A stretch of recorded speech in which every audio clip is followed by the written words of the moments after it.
Welcome to Creepy and Geeky. I'm your host, Robert, and on today's episode, I'm talking to new guest Ashe Woodward about Abigail. Ashe is a horror author of YA fiction and the host of two horror podcasts, the Spooky Scholars podcast and Horror Helpline. Welcome to the show, Ashe. Ashe. Thank you. See, I knew I was going to mess You it got up. it. You got it. Thanks for having me. Yeah, no, welcome to the show. I love your podcast titles, even though I kind of tripped over them. I love alliteration, so A that's lot that's of perfect. alliteration. Yeah. Yeah. Definitely. So today we're continuing on my little series on Kathryn Newton movies. We are now on to Abigail, directed by the Radio Silence team, and Mhm. also starring Melissa Barrera and Dan Mhm. Stevens, among Mhm. others. This the to For me, this was I was excited for this movie because I liked all the actors, and it just the trailer just blew me away. But Did what are it? your Yeah, I did actually. Like it really got me. I was like, okay, this is really going to be a lot of fun. So Were you kind of like, hey, thanks for spoiling the greatest twist of the whole movie? Like, that's the one thing I was always really curious about why they did that. Like, I they think it. I think they kind of reveal what she had to. is. You Yeah, but think I think they so? kind of had to. Yeah, because I mean, how else are you gonna? Because I mean, that's the central. Like, I Horror don't. part of it, I guess. Yeah, so I think there's no real because I think they had to lean into it because they have to. Um, Now don't get me wrong, there are some movies that have really spoiled their good, like something really good. Like they could have probably done something where they hit it, but I mean, it.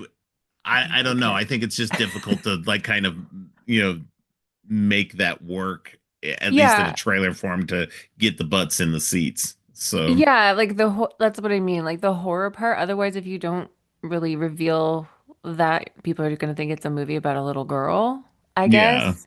But you could have shown like the other people turning or something, because it just like after that it was kind of like what is the build up? Like what's the tension supposed to yeah. be here, right? Like True. I I guess mean, I don't know. I would be interested to see what they could have done with that. Hmm. Now that you're saying it, it would be interesting to see if there would have been like a trailer that they could have made that would have maintained the surprise. Um, Or like talk to people now who like maybe don't check out the trailer and yeah. then go and watch it and be like, how was that? Like, very different experience. Did you True, see that true. coming? Yeah, Yeah. yeah. Yeah. I mean, yeah, there's definitely people who don't like to watch trailers, which I always find weird because I love Mm. trailers. But not in a bad way. I'm not calling anybody out. My daughter's kind of like that. She doesn't really care for trailers, and I'm like, I gotta watch the I don't trailers. either, because then it's So always a spoiler. Or they show you the best jokes or they show you the best kills, and then you're like, well, yeah. thanks for just, I do leaving it all appreciate out there. Yeah, I do appreciate trailers that you think you've seen the best stuff, but then when you get into the Mm. movie, like there's other really really good stuff, and the stuff you saw was good, but not the best Yeah. stuff. So Companion was really good for that. I really yeah, appreciated that yeah, because it was like, oh, okay, she's a robot. This is going to be like Megan. It was way more than that. yeah, It was done exactly. really well. Yeah. Yeah, no, I agree. Yeah, I've known a few people who complained about the companion trailers, and I'm Oh, like, really? no, but they were barely showing you anything. Yeah, they told you the quote unquote twist, but again, I think Yeah. that's kind of analogous to this too, is that Companion had to show you that twist because that was the meat of like not the meat, but that was The the premise, really. Yeah. premise. Yeah. And Yeah. I think that's the same thing with Abigail. You can't Yeah. kind of do that without kind of spoiling part of it, but the rest of it is kind of like, okay, let's see where we go from here. Which I do think that this movie mostly succeeds at maintaining at least for myself, it maintained me for the rest of the movie, and I enjoyed it a lot. So That's true. That's a really yeah, good point. Like it doesn't, you're not like, oh no, I know what's gonna happen and you lose me. Like it's a very yeah, entertaining movie. Yeah, it yeah. is. Yeah. So I didn't expect it to be funny. That was another thing, yeah, which it was. Yeah. yeah. So yeah, this follows their previous two Scream movies that they had made with Melissa Barrera and their um movie Ready or Not, which they had Mm. done prior to those two. So they're well known, and they're like one of the original people that worked on the first VHS movie as well. So they're well known Oh. in the horror field. And so by this point, and I think this was the movie that took them off of Scream. They were set to do Scream 7, but then they decided to do Abigail, and because Spyglass wanted to move forward, they were like, okay, well, we're out then. So we're Oh, just that's gonna, interesting. yeah.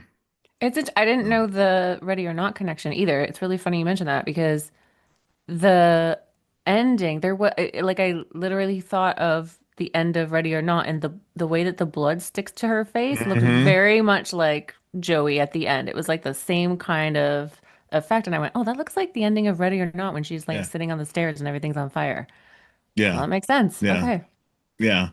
And people who've seen Ready or Not as well, that they have all the exploding bodies at the end. There's a lot of exploding bodies in this as well. So, Oh yeah. Yeah. That was a good. That was good. so yeah, so that definitely has some correlations between the two. And then Huh. Kathryn Newton now is graduating from Abigail now into the Ready or Not sequel as well. So it'll be Mm. a lot of fun I am watching looking forward to her and that. That's gonna be me good. too. Yes, I love the first Ready or Not, so this will be a lot of Hmm. fun. The trailers for this look excellent, even though you Yes. probably haven't seen them. No, I have. I have seen them actually, and they were good. I Okay. got, yeah, yeah. All right, That one's good. okay. I'm glad you got to see them. But yeah, so tell me, what are your overall feelings about this movie particularly, having gone and seen it, and I mean, we kind of already mentioned it, but tell me a little bit more about what you thought about this. Well, like I I'll said, put you very on the spot. entertaining. Yeah, like where do I begin? But yeah, very entertaining. Um, and like in a way that they don't lean too much on the premise. Also, um, the the Rat Pack kind of Hmm reference I think is really cute. That was really fun. I'm like, that's okay. What are we trying to say here? And like, you know, my brain goes to analysis. I won't analyze too much, but I'm just like, okay, what is the deal with this movie? Because it's another horror movie with a girl's name, which is a thing. hmm Um, and then names are like super important in this, right? Like they all have code names, and then we find out they're real names. And like the only name that we have is Abigail, or then we learn Valdez. Like who is Valdez? Like there's all this Right. stuff about like just like one names floating around and like playing with names and identity, which I thought was really interesting. Like when um Joey does that thing where she's trying to like pin down everybody's background, right? Yeah. And then that mirrors later on. Abigail does it because she reveals who everybody really is, which I thought was really cool, like mirroring from the beginning. But again, all about like their identity. Why is that such an important part of this? But it made you more invested in the other characters, which I really loved. Yeah, no, I agree with you. An interesting little tidbit considering names, and this is just according to IMDb trivia, Mm. but it says Abigail is a Hebrew name for my father's joy. Oh, and So, man, is that not true? right? Right. Okay. So that That's plays, if that is actually true, then that like is actually an interesting fact because her father plays a large part, mostly in the background, but yeah, not in her definitely joy. new. Um, so definitely a little bit of a extra little wrinkle there. Hmm. That's But interesting. So yeah, yeah, names were really important in this. they were Cool. really important. Cool, Yeah. cool. Well, I do think I think you're right in that sense that, because names are sacred in this, like that, because even the crew was like, they at first they were willing to tell each other their names, but then Giancarlo Esposito's character, he says, don't tell each other your names. That's not, No names. no Yeah, names. no And names. so he gives them their names, and Um, and then for that, and then it's revealed later on by Abigail what their names are and who they are and everything like that. And so like these names have this power, um, and I think that's an interesting little bit there because of the names and because like you said with Abigail and Valdez and her father being quote unquote Christophe Lazar and all this other Hmm. stuff that there's these everything is based on their names. It changes who they are, what they are, and everything like that. Mm. Once you know their real names, they become real people instead of these kind of archetypes. Which, like Yeah. you said, she breaks down in a great scene when everybody wants her to figure out um, who they are based on just their tales or whatever. Yeah. So Yeah. so this is so I'll admit, like, during the Scream movies, I thought Melissa Barrera did a great job, but at the same time, I wasn't fully sold on her as an actress. I was like, okay, she's good Mm. enough for this. I was more interested in like, Jenna Ortega and the twins and stuff like that in in those movies. So her character arc, I didn't think it was necessarily her fault or anything like that, that I didn't love it. It was just um I don't know, the didn't really care for the whole like Billy Loomis angle. It was fine, but I didn't really super care about it. But I feel like Melissa Barrera did a much better job in this movie than she had in those two movies. Yeah. Well, she has like her character in this is so interesting, Yeah, right? It's so much more to lean into and then yeah, like she has such an interesting role, like taking care of Abigail and then like that hmm, again coming around to ultimately yeah, save her, right? yeah, And then yeah, as the medic, that makes her interesting, but also like her junkie past, her like her relationship with her son, like yeah, we learned so much, really. right, yeah, But yeah, I mean, I think she had a lot to like work with. It was, yeah, she did a great job. I really liked yeah, her in this. Yeah. yeah, definitely. Um, I think that I had a thought and it just went away. Oh no. Um, oh, I like how this kind of mirrors Ready or Not. Also, it's in a just in one building for the most part. Hmm. They Hmm. like their one building sets. Yeah. Just kind of playing around.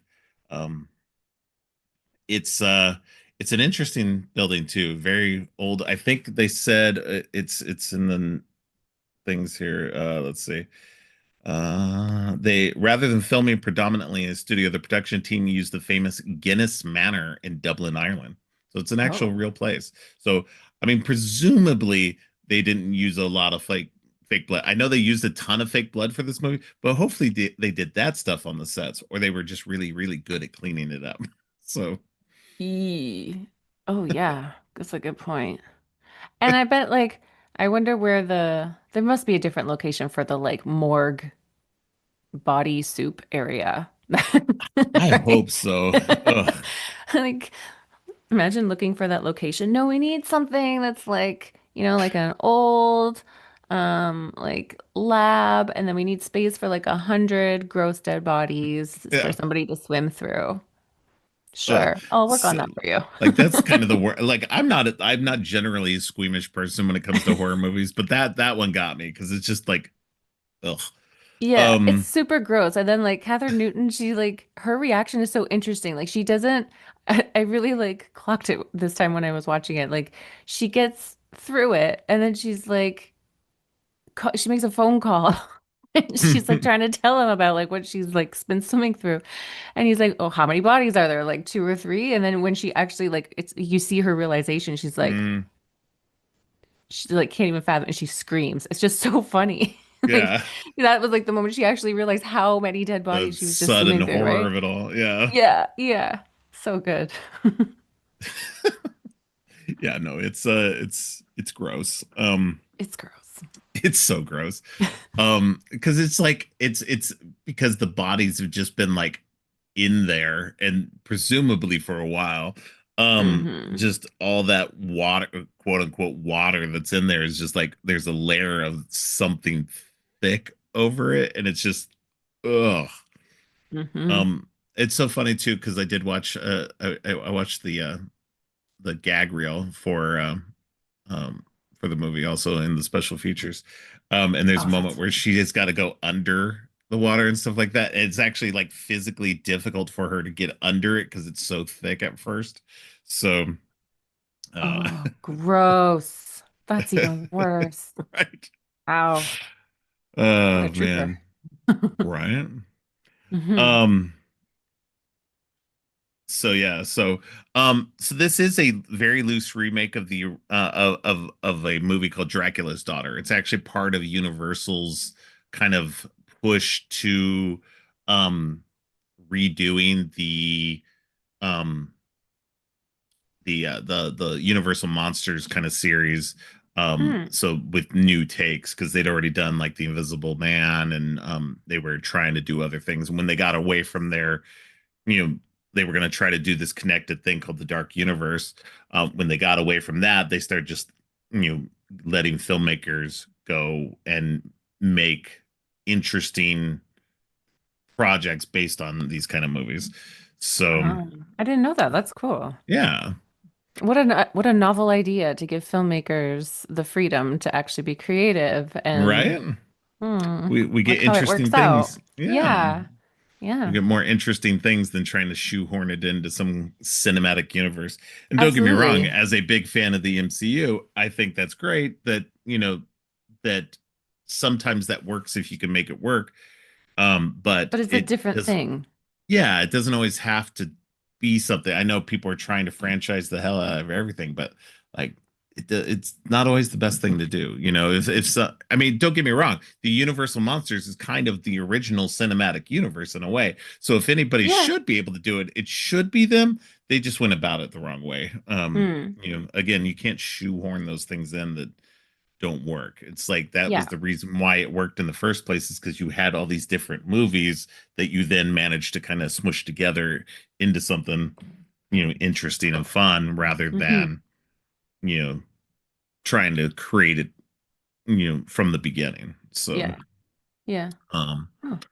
but yeah, so this is a loose remake of that. Just, obviously she's, the big vampire's daughter. Yeah.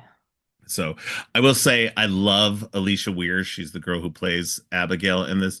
She is like so good. For a Yeah. girl of her age, just being able to switch from like, what you think of as this scared little girl to then this like really fearsome vampire. And really It's old lady. yeah, yeah, Right? several centuries old. Yeah. I So think she did that really well. yeah, I liked her a lot more when she got into like that more grounded old lady role, right? Like, right. um, talking to I guess, yeah, well, yeah, even when she's in the cage, like talking to Dan Stevens and she's kind of like messing with him, that was kind of funny. Yeah, Um, and then yeah, her little connection moment with Joey at the end, like you have to remember, like she's an old lady. That's why she's like also sympathetic towards her yeah. having a kid and everything, right? It's just again, so much depth to these characters. They did Hmm. great there. Yeah. Well, and I think it's really, when you give these characters this kind of room to move, like, and like you said with like Melissa Barrera's character with Abigail and everything, that we get these moments where they can grow and expand and stuff like that. It Yeah. makes the movie so much better, and it keeps people from just being caricatures, Yeah, so exactly. Again, same thing with the filmmakers. Like let your yeah, creative people absolutely. have at it, like that's what we're Yeah. paying them for. And then once you do, you see those things come out. Yeah. Yeah, absolutely agreed. Yeah, I think that's definitely something that, and I think it's something that Radio Silence tends to do pretty well. When you look at, at least from um Ready or Not On, that because to be fair, I haven't seen any of they've done a couple other movies before that, and I have seen the original VHS, but in terms of the big movies and stuff, from that point on, they seem to be doing a pretty good job at um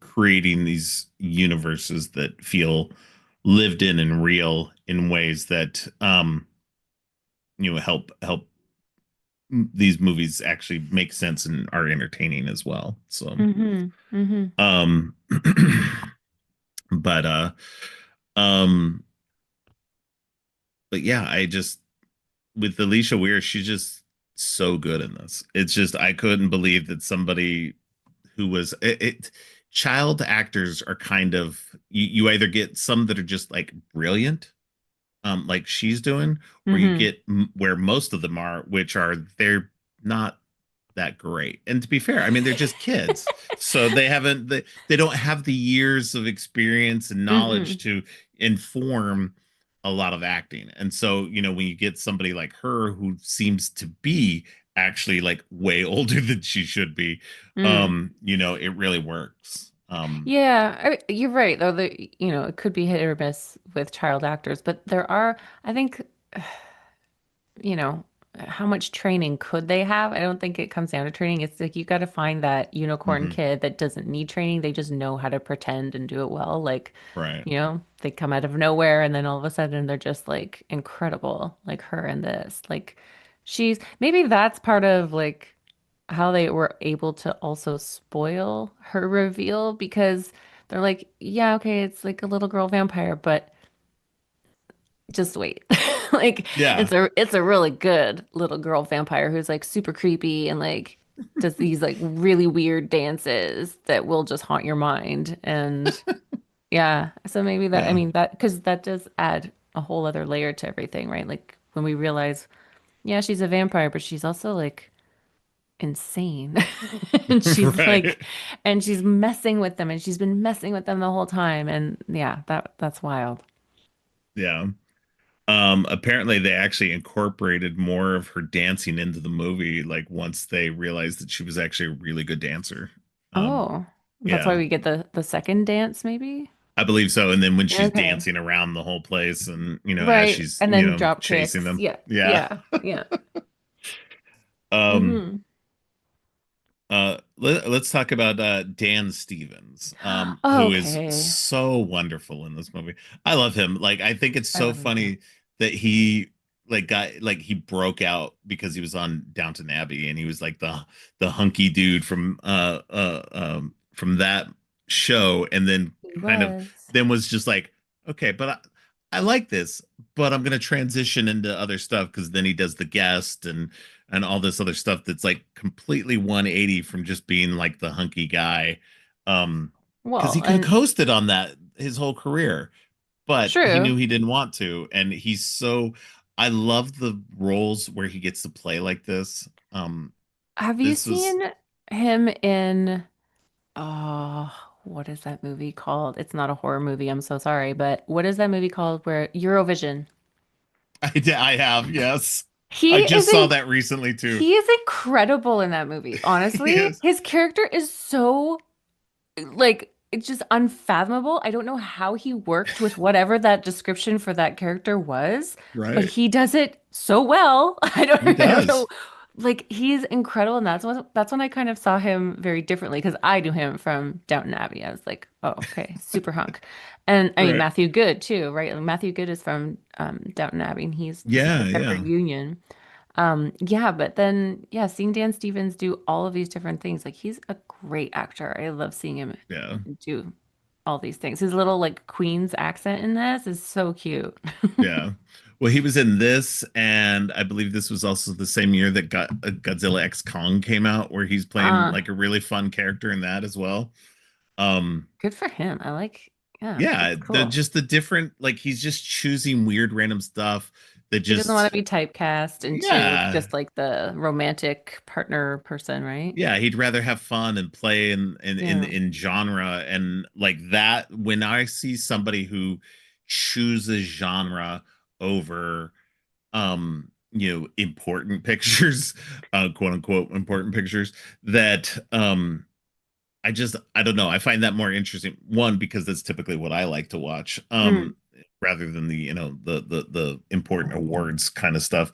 It just obviously that means that they really enjoy what I consider actually acting. Yeah. Um, And you know, stretching themselves, right? Like yeah, growing with their craft because yeah, that's a range. That is a yeah. range.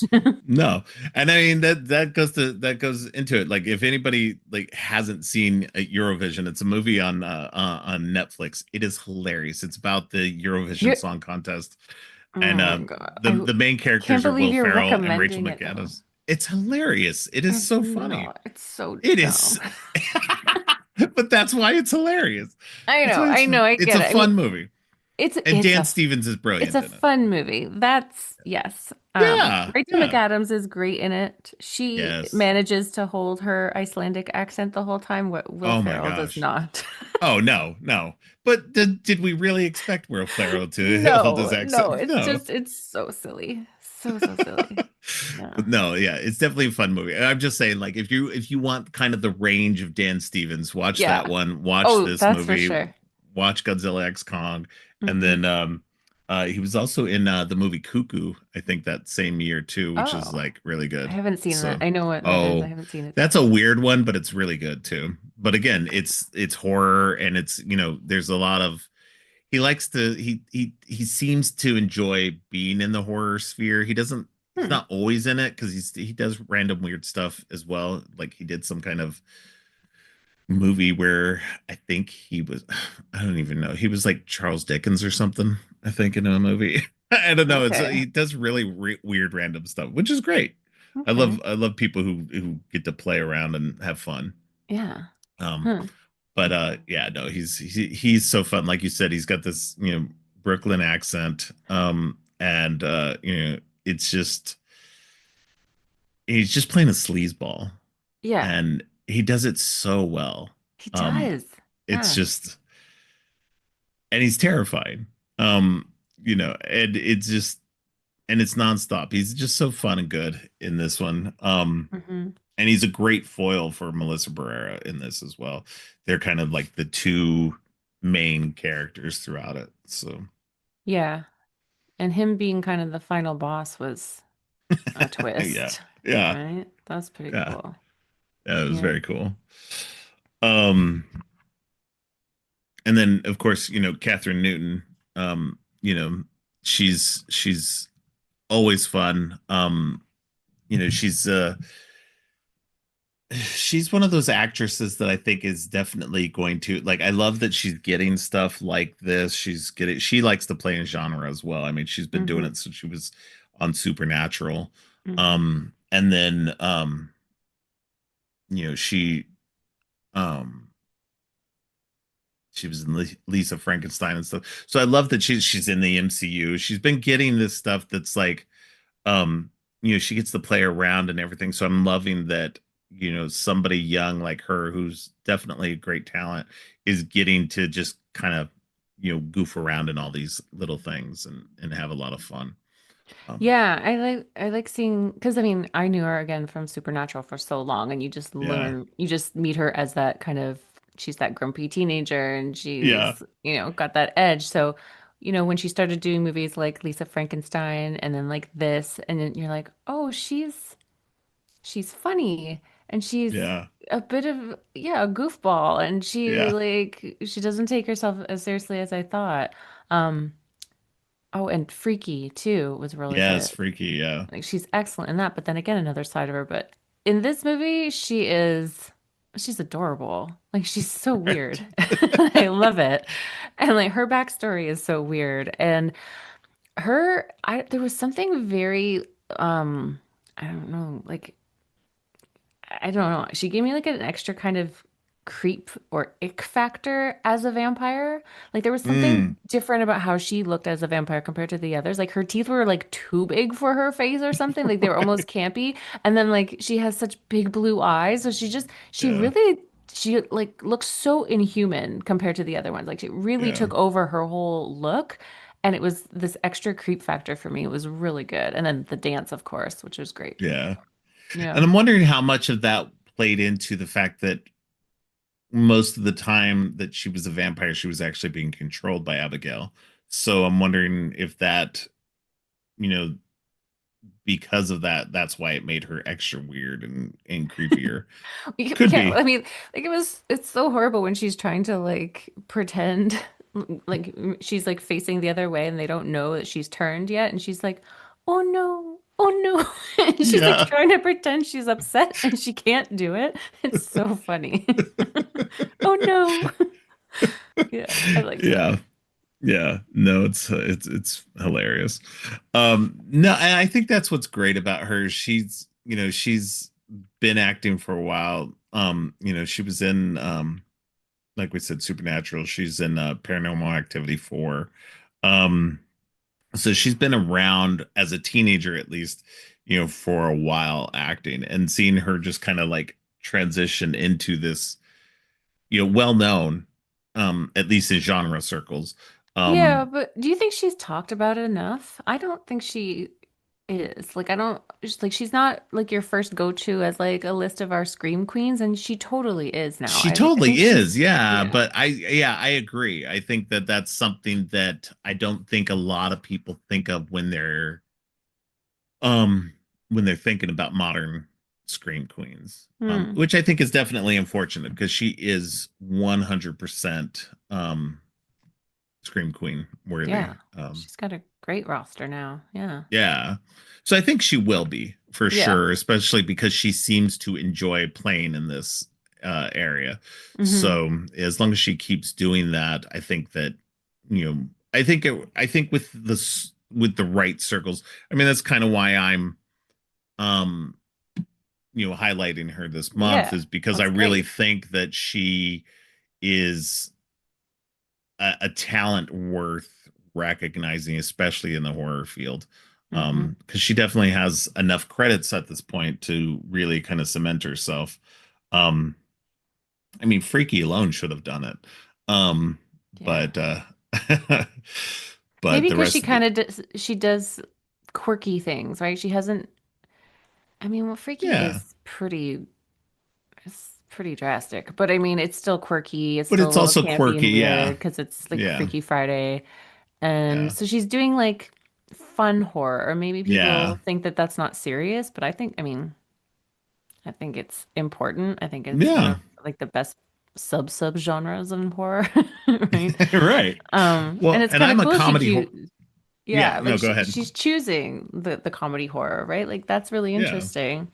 Because, I mean, Supernatural was, I guess, funny. She had moments on there when she made jokes with Castiel, I guess, but for the yeah, most part, she had to be pretty serious. yeah, yeah. Yeah, she had kind of a rough arc on Supernatural for sure because Yeah. she was the daughter of the the body that Castiel had, that was Yeah. her dad. So it was a little weird and she was And never her getting him mom back. Yeah. went crazy or was abducted, or I can't remember. I don't remember honestly. It's been a while. I need to do a rewatch I think of her mom Supernatural. like went a little bit off kilter when the dad left, and then there's that one part where Claire has to find her mom and they help her find her mom and she's in like this weird warehouse. Mm. Uh, Yeah, I don't it's know. been And so then long. she goes to live with Jody and she has to Yeah. like yeah, it's a Well, they whole were thing. going to get a spinoff. Her and Jody were supposed to get a spinoff together, the Where Wayward is Sisters. that? Yeah, it's never happening. They decided to That would have cancel been that. good. That would have been really good. I think that was definitely CW was really kind of messed up with like they tried to spin off and franchise this Supernatural several times, and they never ended up doing it. So Yeah, until it the ended, new and then they one, had one series of the the Winchesters. Winchesters. Yeah. Yeah. It was just one season of that before they ended up canceling that too. It's like, A well, I lot of guess if we those, don't, sorry, I was just yeah, thinking, no, a lot of those characters though have podcasts together now though.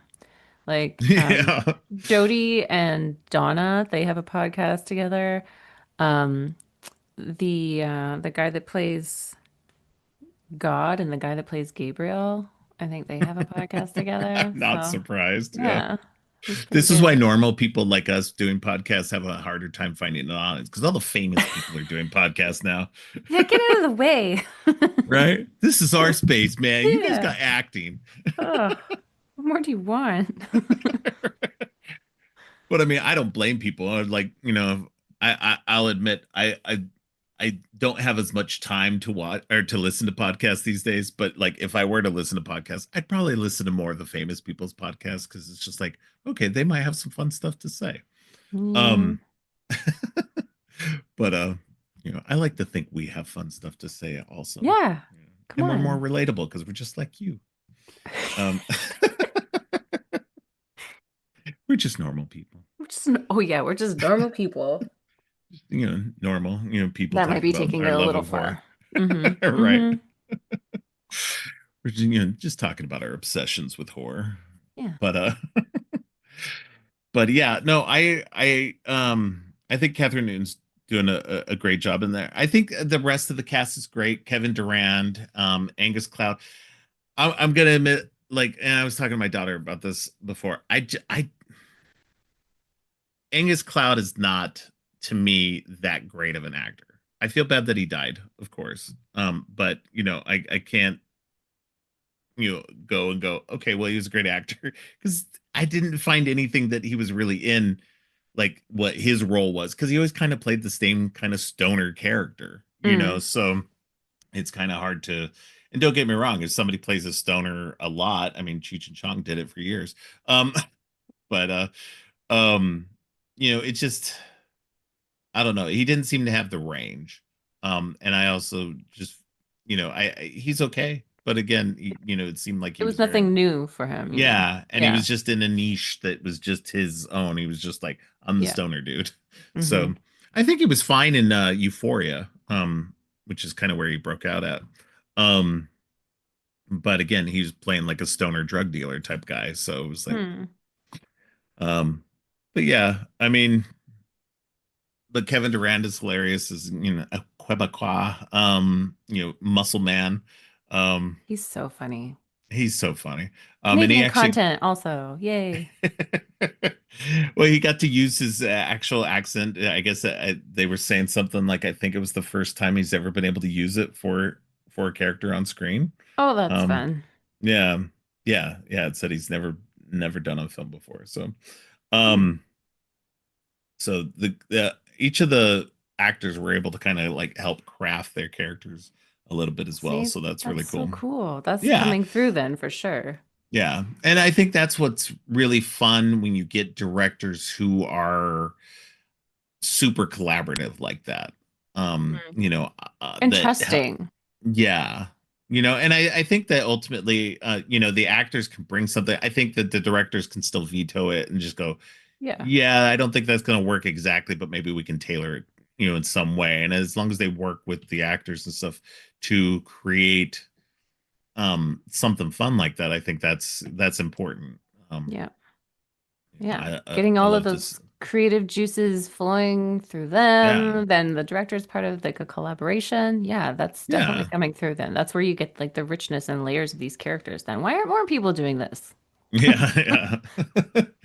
And I think that's what's fun about it too is like you look at somebody like um Martin Scorsese who like it's funny because people have talked about how Martin Scorsese doesn't do a lot of extra shoots for um improvisation on when he's filming, but from what I've heard is that he does all the improvisation stuff in rehearsal. They actually do a bunch of rehearsal so that they can do the collaborative part there. They can get all the improvisation built into that before they even start filming.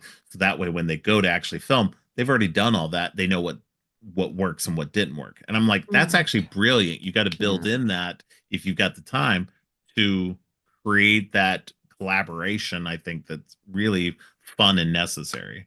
So Yeah. Oh, that is really smart. Hmm. yeah. But also cautious, Yeah. right? Like good planning. Good planning. No, it Yeah. is. Because like one of my favorite directors is Kevin Smith. I love his movies, Mm. but he's somebody who doesn't like improvisation from his actors because Oh, he's does just he like, not? this is the no, like I think he's Oh, kind because of he's a like warmed writer. because he's a writer. He's the one who Yeah. writes his movies. So I think over time he's kind of opened up to it a little bit, like, and it depends on the actor and stuff like that. He's got this famous anecdote about how um Ben Affleck was trying to improvise all over the place during, like, I think either Mallrats or Chasing Amy, and he's like, you know what, if you want to write a movie, go write your own movie, and then he writes Good Will Hunting, so which won an Oscar for the Oh, writing. yeah. Did he ever? Yeah. Took that So advice and flew with it. I get, right. yeah, that makes sense though. I mean, like the lines he writes, you can't mess with that. Like you can't mess with any of the lines in Dogma. Like that would just, Yeah. yeah, that Yeah. makes sense. And I don't think, and I think it's this, I think it's similar. Tarantino, I think he's Mm. collaborative to an extent, but like, I think also his word is like inviolate, it's Because he like, has such a vision though, right? Like they're yeah, so detailed of like what their vision yeah. is that, But I know he yeah. has taken suggestions from people like Sam Jackson and other stuff into Mm. account for that kind of, there is some collaboration there.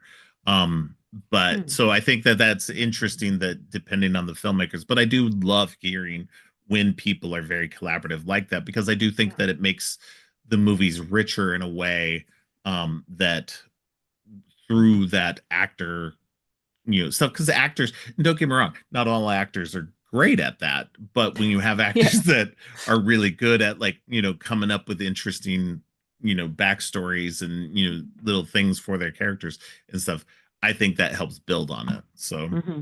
Hmm. for sure, because I mean that's even the stuff that you're not seeing on screen anyway, but it's giving the actors this ability to live in a character and understand the character in a way that and I know actors in general always kind of make up their own backstories for their characters, especially if it's not given to them by the Hmm. writer or whatever. Um so it Hmm. just, yeah, it makes for a more interesting movie in my opinion. So, Probably and I just think it really better worked well for this acting. one. Yeah. Yeah. Yeah. Yeah. I mean, you give the actors something they want to do and Yeah. some kind of investment in it without just trying to play it, with what bare bones Hmm. information they have from the script. Yeah, So, because you get like a deeper understanding of that character and you yeah. feel embodied in it, I would assume. Yeah. Hmm. Yeah, Yeah. cool. Definitely. Yeah. Um but yeah, I feel like with this movie, I when we talked about it at the beginning with the twist of how she's a, I think it still works in the movie even if I think it's really fun to watch her try to play it off as she's this little girl in the beginning, and then once she switches quick and just things go off the rail real fast. Hmm. And I love that even though it is you know, scary and terrifying, that there's still a lot of comedy in it too. And comedy horror is this real tough thing to balance, and not everybody's great at doing it. But I feel like the Radio Silence guys have kind of like got got it perfect for their brand of filming. So Yeah. um No, that surprised me how funny it was and just made it so engaging. Like Kevin Durant's character was just so lovable and weird. yeah. He's the butt of most of the jokes, which you know, like when, but he also, they use it so brilliantly because I think it's him that he's like, oh, I get it, the Rat Pack. He didn't Yeah. understand, right? And then in case anybody else missed it, they're like, oh man, now I'm identifying with the guy that's supposed to be the dumbest guy of this crew, Right. you know? And it was like a joke on the audience. Like that's so funny. Yeah. Yeah, Hmm. no, definitely. And I think, to be fair, if you're younger, you don't know who the Rat Pack is. I'm not going to say you're Right. dumb, but like for those of us who are older and Yeah. understand and should have known who the Rat Pack was, from that thing. Yeah, if you didn't get that, that Hmm. definitely is a funny. I didn't even think about that, like how it's like a joke on the audience as well. Yeah. Yeah, yeah. No, that's pretty funny. Yeah, I think he's his character especially, yeah, he's kind of the dumb one. I think it's it's funny too because you could say like definitely there's actors who um are just dumb, and it's not acting. Kevin Durant isn't that because you No. understand that because there's a level of dumb that you when you're watching him, he's playing dumb, Yeah. which is great because he does it so well. And because there's definitely when you have an actually dumb actor, you can see they're just clueless throughout the Mm-hmm. movie, and it just because they're trying to play smart and they're just not doing a good job at it. He's just really Yeah. good at playing dumb in this. Yeah. And as I mean, he's been in genre a lot too, so he's popped up in a lot of interesting things. He's actually going to be in Ready or Not 2 as well. He was Oh, in is he? one of the trailers, yeah. So Cool. yeah, so it's great that Radio Silence likes to pull in, people from uh these movies and Other projects. Yeah, that's yeah, cool. Oh, I like yeah, that. Like I yeah. said, Canadian content. Yay. I Always like too can. that they talk like the vampire lore in this is it's funny. Like they it's itself actually funny. Like the explosion at the end when they're Yeah, killed is like incredible. And like you said, like it is a mess. Like it is not just like they pop. Like they explode all over the place. yeah. And then like the fact that she can be taken out. There was a weird part I didn't quite understand. Maybe you can explain this to me. Like when they figure out that they can tranquilize her, Hmm. I'm like, okay. But then like Joey is like the second time that they realize it, they're trying to like subdue her, and Joey comes over and she's like, "Oh, I'm gonna like check her pulse on her neck," and she's like, "Okay, what was she checking for?" Like they already know at that point she's a vampire. Like, is the lore that these vampires have a pulse? I'm assuming it must have been because when she checked her earlier, yeah, she was, yeah, yeah, when she was out that first time, she was Oh, checking her yeah, pulse and everything else. right. So they must still have something of a heartbeat. So that's Maybe that's interesting. That's why an they interesting change in explode. the lore. Yeah, yeah, yeah, it could Maybe be. they actually have blood pressure, and that's why they explode. Way too much blood pressure. Way too much. Yeah. No, that's an interesting question because yeah, as far as most vampire lore goes, they're clinically dead. They have no heartbeats and Yeah. everything else. But I mean, to an extent, I think it's interesting to kind of bring that into it because if they are vampires, they have to feed on blood. You would figure that that would pump through them as well. Like it is always kind of a weird thing, Yeah. and like to kill them, you have to stab them in the heart and stake them in the heart and everything like that. So the heart is definitely this thing that's a major play in it. So it has always been weird that like oh, they're dead, you can't feel a pulse and everything like that. It's like I Hmm. that is a weird aspect of vampire lore Yeah, that has that's true. existed throughout a lot. So I think it's actually more interesting that they were like, no, we're gonna actually have her have a pulse We're actually going to and make it make everything. sense because you're right. Like, Yeah. why do we stab vampires in the heart? Their heart's not beating. What does it matter? That is so true. I've never thought of that Yeah. before. Oh, see, this movie gets even more points now because they're playing with the vampire lore that makes sense. I like that. Okay, Yeah. we Yeah. solved it. Cool. Yeah, and I do like, because it's because they get stabbed in the heart and they explode. They get in the sunlight, they explode. Hmm. It just it's interesting that they, her hand barely gets Abigail's hand at one point gets in the sunlight and it explodes. And Um, grows you know, back. and grows back. I don't think Um, that's anywhere. That's not in Dracula. um, I mean, she gets shot in the head and the bullet wound goes away, and Mm. so so I think there's this has interesting lore that they added to it. She's not affected by uh garlic or crosses or whatever like that. Hmm. Just stakes and sunlight. That's the only thing that'll kill them. And it makes sense to pull in the heartbeat type situation for that because it's like why are we stabbing them in the heart if the heart is actually dead anyway? Like, what does that matter? Like, the beheading makes sense if you're going to cut off a vampire's Yes. head. That part makes sense. But staking in the heart always didn't make sense if they're dead and the You're heart so wasn't right. beating anyway. So You're so yeah, right. This also it kind of makes them like more animalistic too, because it kind of yes, makes them more like a living, like raging creature. yeah. Well, and Yeah. that goes into the whole teeth in this as well too, because Yeah. this isn't like your typical just two fangs, and this is actually like a full mouth full of just razor sharp teeth.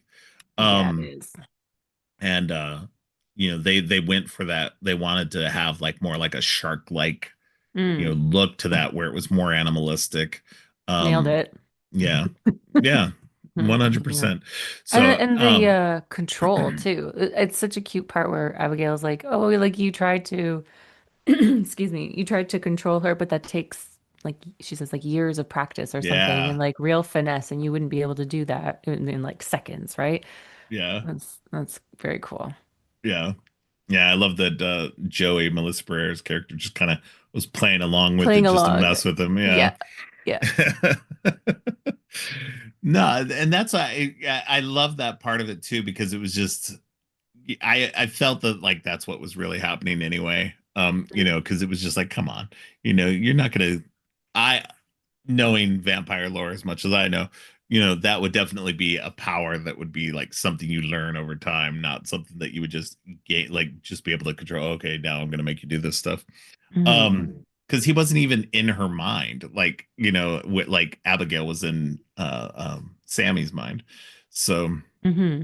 um, that just reminds me of like one of the funniest lines of the whole movie. Sammy, those are fucking onions. So, Yeah. uh, Uh, oh man, just too funny. It's just, yeah, this movie is just so much fun because it balances that horror and that comedy so well. Um, and I think that they know how to do this in such a good way that I hope they continue making movies like this. Just keep playing in mhm. the horror comedy field, um, and just keep making fun, good movies. I mean, Ready or Not 2 is going to be fantastic from everything I've seen. So I think I'm so. excited. Yeah, So me too. I'm not always so excited about sequels. I'm always like pretty skeptical. And I'm like, yeah, no, that actually looks really good. Okay, good. Because you don't want them to like ruin the first one. And, yeah, so many movies have done that to me. I'm just like, I'm not falling for that anymore. Like, uh, I don't know. How many more screams can I stand? I don't know. yeah, yeah. The newest one is definitely not good. So It's not. no, no. Well, Like, so I got to see it for free. So that I'm going to put that out there ahead of cool. time. Because I wasn't going to pay for it. If I didn't get to go see it for free, I just wasn't going to go see it. Hmm. But I went to go see it, and um I was just disappointed. Like, I was hoping that somehow they were going to be able to raise above, and just, there's so many problems that I found with it. Like, there's some editing issues, I think, for pacing and stuff like that. They there's issues with that. There's also the killer reveal is kind of really bad. Um Hmm. yeah, and just, use of some of the characters is kind of lacking. You never really feel for a lot of the characters. Like, in the earlier movies, you kind of feel like, of course, there's going to be some victims who you don't know and don't really care about and everything like that. But most of the supporting cast, you learn about, and you kind of care about them before they get killed. These you barely get to know these characters, and it's kind of like, okay, then why, like, it doesn't really matter that they're killed. So that was kind of one of my biggest frustrations with it. So I'm always on the outside because I'm not the biggest Scream fan. I didn't really like yeah, it when it came out. I've changed my mind now for nice like nostalgia purposes. I guess it's great. Okay. Um, but I've also been working my way through them and I don't know. I think I kind of lost interest at four. Like four lost me. I didn't know what was happening in four. Like I think up three was until the great. It was you weird. think which one? Three? Three was great. It was so weird. Yes. So Yes. weird. And I I loved the love three. weirdness, right? Like Yeah. Parker Posey is weird. Like the I bangs love on Parker Monica. Posey. Like what? It's weird. But then four was like I fell asleep. I had to rewatch it a few times to get through. It was like this is we're still making these? Okay. Yeah. Well, And the people radio are si always gonna ask me, like, oh, have you seen any of yeah. this? I'm like, The no. radio silence ones are good. That's five I and six? 5 and 6, yeah. Yeah. They're decent. I think they Okay. do a good job at kind of maintaining the vibe, but trying to create something new. Um, Okay. and Oh, trying to hang move in the there. things forward. Yeah. I think if number 7 had been number 5, it probably would have been better. Oh. Because it would have continued Sydney's story to a degree, because that's what this movie is, Sydney's big story. But because you have 5 and 6 in there and you kind of got away from her stuff, then because she's barely in 5 and she's not in 6 at all, Mm. that it's just it's weird to be back with her, and that kind of like it's just like I I don't know. It Mm. would have been better if we hadn't had 5 and 6, and this would have been 5, but Hmm. I think 5 and 6 are good enough that we're doing something new. Here's my thing. Here's my hot take on this. I don't think we should make any more Scream movies. I love the Scream franchise. It's one of my favorite franchises. I just think we should be done. Either they need to go in one direction. One direction I think would work best, and that is making it more of an anthology series. Is that every movie Mm. is it's not connected to Sydney. This is a movie series that is based, like, part of the conceit of this is that this is a world where these murders have spawned a franchise of movies that are Mm. very popular. So much so that it's just okay to go out as the killers, dressed up as the killers on Halloween. Like, I don't think anybody would stand for that in our real world, people dressing up as like Dahmer and, going out on Halloween. I know there's probably people who do that. It's a little disturbing. But it's not, I think, generally socially acceptable. And Yeah. so, you are, so I think that the best option forward would be to just have people picking up the Ghostface mantle and just killing people they know or whatever, and it just be something that just happens, you know, separate from Sydney and everybody else. It's just created Mm. this, you know, cottage industry of killers, because people are just weird and obsessed with the Well, Stamp franchise. yeah, the So, Stab franchise thing. yeah. Yeah. Yeah. Yeah. I don't know. I'll stick with So, it so I can get through yeah. 5 and 6 and Yeah. then see what happens. Yeah. Yeah, I agree. I think 4 is interesting because it's talking about internet fame. Mm. And I think that's an interesting thing. It just was slightly too early because Mm. we didn't have influencers and stuff. And I think it's Ah. more relevant now, I think, in a way than it was at that time. The technology wasn't quite there yet. Oh, And that's so interesting. yeah, so I think that aspect of it is interesting, but I think that it just kind of slightly misses. It's weirdly too early.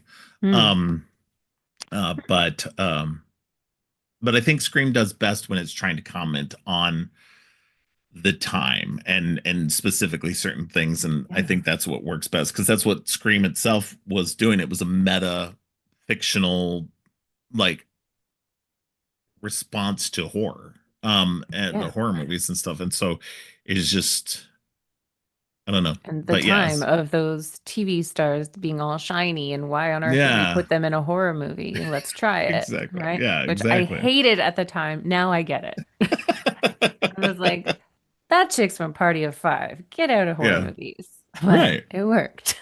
It did. It did. It Hmm. weirdly worked. Yeah. Hmm. But yeah, so but with Radio Silence, I think their Scream movies did good. I think it was great for them to kind of branch out, do this Abigail movie, which I think it's more fun when they kind of do their own stuff. And I feel like Abigail, as much as it's connected to the Universal monsters and stuff like that, like it's a loose remake of Dracula's Daughter, that I think that it still feels like something more original for them because they were able to Mm. they just took the concept of, oh, what would a Dracula's Daughter be like?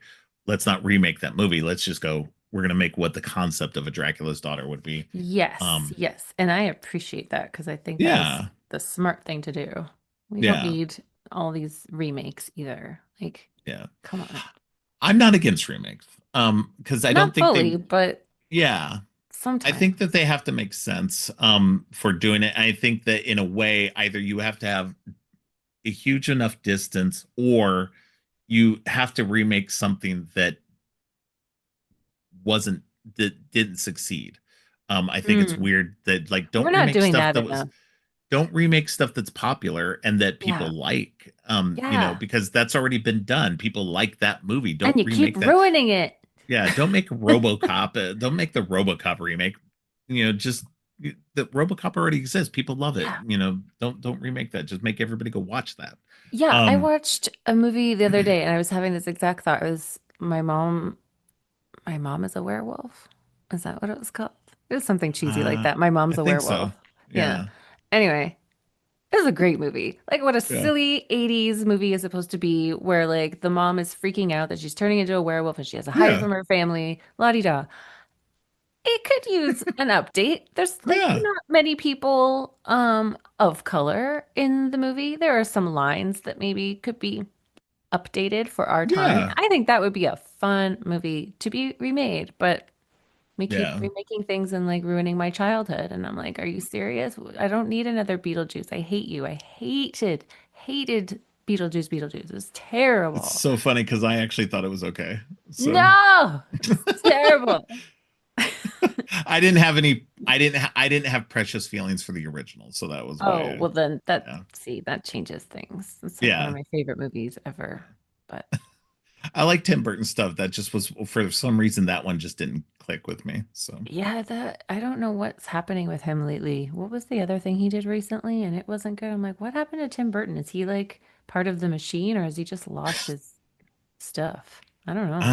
yeah, I think that what was it? The last one he made before that was Miss Peregrine's. Um Oh, oh no, he had made Dumbo. He had made the Dumbo and like the live action Dumbo. oh boy. I did Yeah. not see that one. No, I Okay. have not Maybe either. something So else. I don't know, but I'm like Tim a Burton really Wednesday like maybe? maybe that's what it is. Yeah. Yeah. I mean, I like Wednesday. I It's like like Wednesday. it's It's okay. quirky. Yeah. It's quirky, but I still thought it was very like not Tim Burton enough. I I think think his old yeah. genius wasn't there as much as I thought it should have been.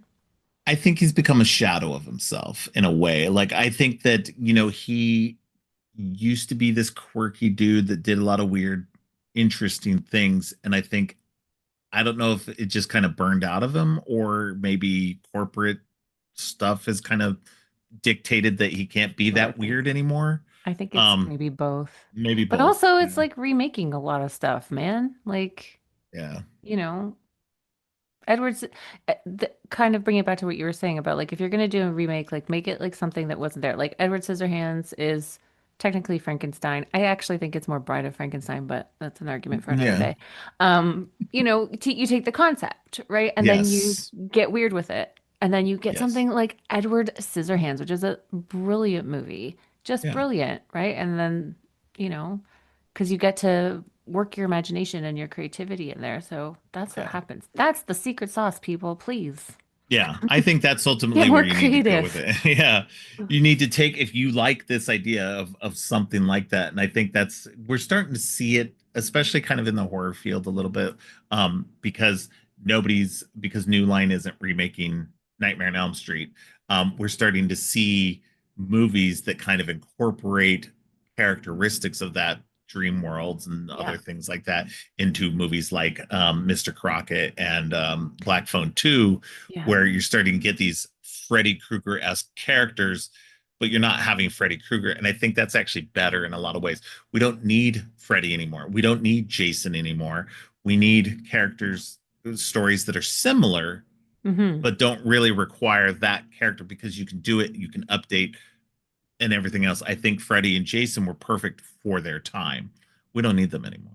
Um, and I people might agree. hate me for saying that, but They might, but they I'm known have, for my hot takes on this show. So well, they have like 13 movies from each right. franchise, right? They can Yeah. go back to. So, Yeah, absolutely. And I think, and that's the thing. I think, when you're getting mm, like more modern fun ideas and I think that's just again it's fine to go back to the well but find a different way to do it like this movie hmm is like with what Abigail is and hmm what even with something like Scream, if you're going to do Scream, bring new people in, make it interesting, make it fresh and try to change it up and do things Play with the that lore. play with the lore. Yeah. Hmm. Just, stop, you know, doing nostalgia just because it's easy. Mm. Um, you know, Yeah, that is don't the do thing. don't do the easy thing because Yeah, it's more entertaining not to. So I totally agree. Yep. Yep. so, but yeah, that's all I have about this movie. Is there anything that we didn't mention that you would like to talk about specifically? Um, I think I said everything. Yep, love how they explode. Love Matthew Good at the end. He's another Downton Abbey Yes. hunk. You mentioned I like was one of not your, yeah. I was just saying I was not familiar with who Matthew Good was. I did not watch Downton Abbey and stuff, but I did You realize he was. didn't. No, I didn't. Um, but no, he was in Watchmen. He was Oh, Ozymandias at the. He was one he's of the Watchmen in that. So, he's also doing some creepy things too. He did The Witches or something like that. It's a witch show. oh, Um, yes, which is Mayfair. that Yeah, one. the Anne Rice stuff. Yeah. Yeah, and he's doing that like creepy detective show, which is Department a Q. yep. Okay. I'm just looking up his Wikipedia page. That show is good. Oh, I guess it's I called hope The they do another. Discovery of Witches, not That's okay. Witches of Yes, Mayfair. So that's whatever. probably a That completely one. different. Yeah, That's that's why a I said completely witches. different one from that one's based on the All Souls trilogy by Deborah Harkness. So completely different from the Yes. Anne Rice stuff. Sorry, everybody. I got it. Who's a fan? But yeah, no, he's done some interesting work for sure.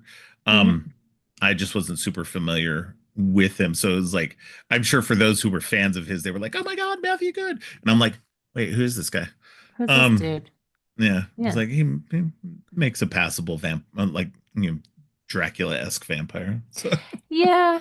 They made a really big deal about his reveal at the end, but yeah, yeah. I don't know. It's like it was supposed to mean something. It was like I already got all the reveal I need, I think. This could just end before he got there. It was weird. It I was did kind like of tying up. Giancarlo Esposito, even though he's Uh, barely in it too. He's he was he's very always good. fun. Yeah, Yeah, he's always he was fun. good. Lambert, call me Lambert. I Lambert. love. I was gonna say, like you mentioned, like one of the funniest lines. I thought it was so funny when, and I don't even remember who actually yells it out, but when she starts to fly, and they're just like, "She's fucking flying!" That was And Dan I just, Stevens. it Yeah, was a him. yeah, because he's being dragged up by his feet. Yeah, that was a great line.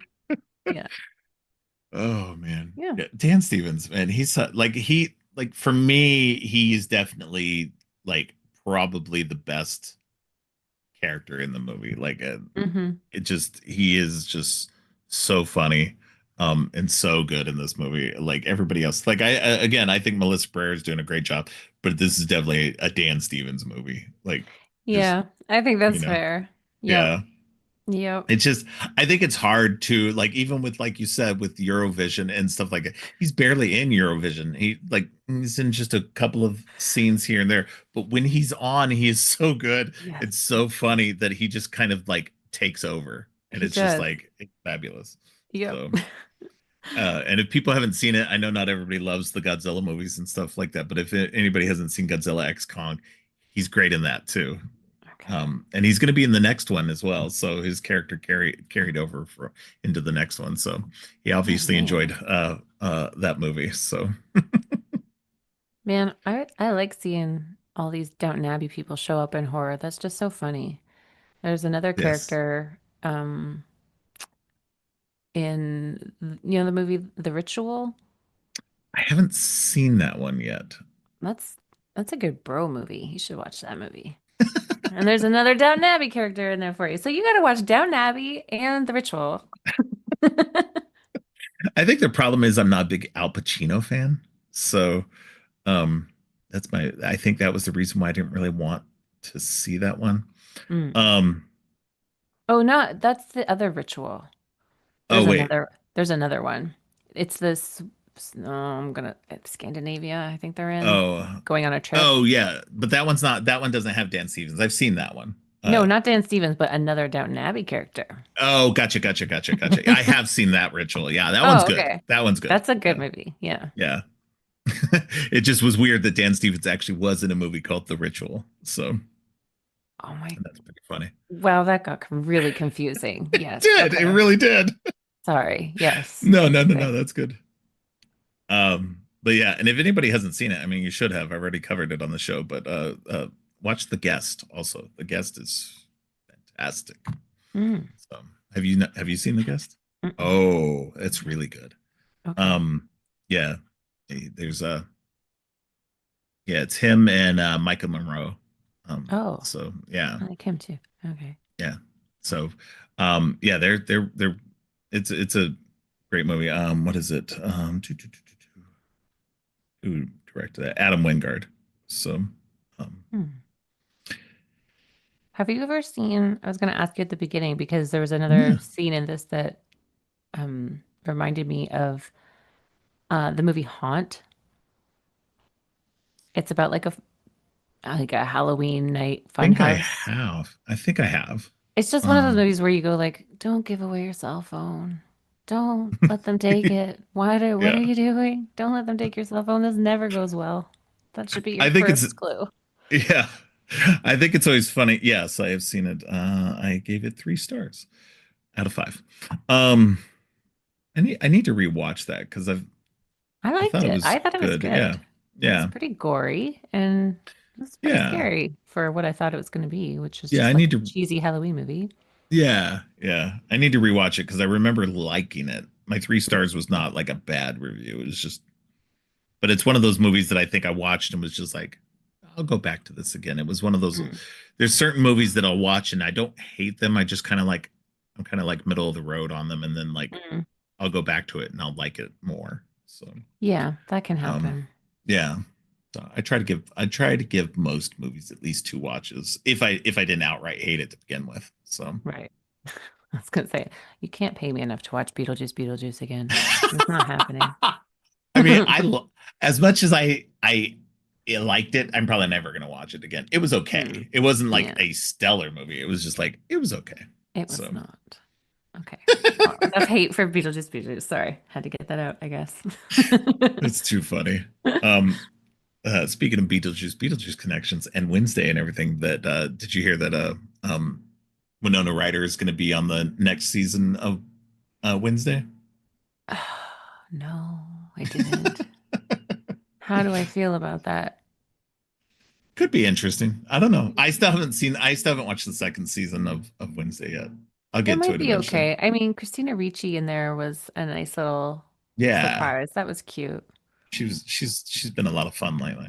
And then I hated everybody online going, "What? That was the original Wednesday in the 90s?" I'm like, "Oh, come on, It just people. makes you Do feel old, better. right? Do better." Yeah. Too funny. Yeah. Yeah. I'm currently watching Veronica Mars, so that's my Mm, biggest obsession right now. So mm, I've never watched it before, so I'm finally after I because I wanted to watch it when it came out, and then I don't know for whatever reason I just have never. I tried a couple of times to watch it and then would get distracted, but now I've like fully headlong. I'm like in season 2 already of it. How many seasons are there? There were 3 originally, then they made a movie, and then they made a very short fourth season. So, Oh, okay. so So, yeah, so not and too then bad. Downton Abbey for you. Just kidding. Don't do it. No, I'm not doing Downton Abbey. No. But yeah, but yeah. All right. Well, if that's all you have for Mm, this movie, I want to say thank you for coming on the show. This was a lot of fun. yeah. Um, I hope you had a lot of fun as well. Yeah. Um, and I hope I can get you back for a future episode as well. Absolutely. Yeah. All right. Why don't you let people know where they can find you online Probably the best if you place want to be found? is if I want to be found. Yeah. Yeah. The best place is probably Instagram. So you can follow me at spooky.scholars. That'll connect you to my personal page too. And then Horror Helpline has its own website I'm working on because it's transferring over into a podcast because it was a radio show. So that's all a work in Oh, progress. But interesting. you can find everything. I think Instagram is the best place. All right. Yeah. Sounds good.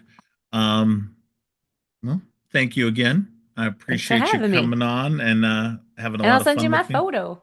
Yeah, yeah. It'd be good to get that for the show card. Um, I think that's all I have for now. Okay. So thank you again, and we'll get you on again soon. Sounds And good. until then, stay creepy. Stay creepy. Thanks for listening. Creepy and Geeky is produced and hosted by Robert Clark. If you like what you've heard, please consider giving the show 5 stars and a review on Apple Podcasts and Spotify. And share the podcast on social media to help spread the word. Make sure to subscribe on your favorite podcast app or at creepyandgeeky.com. You can follow the podcast by going to creepyandgeeky.com and clicking on any of the social links. If you'd like to follow me, you can find my links at geekthulu.com. You can support the podcast by ordering teas and more on TeePublic or by donating to the coffee page. All of the links are in the show notes. Finally, don't forget, stay creepy.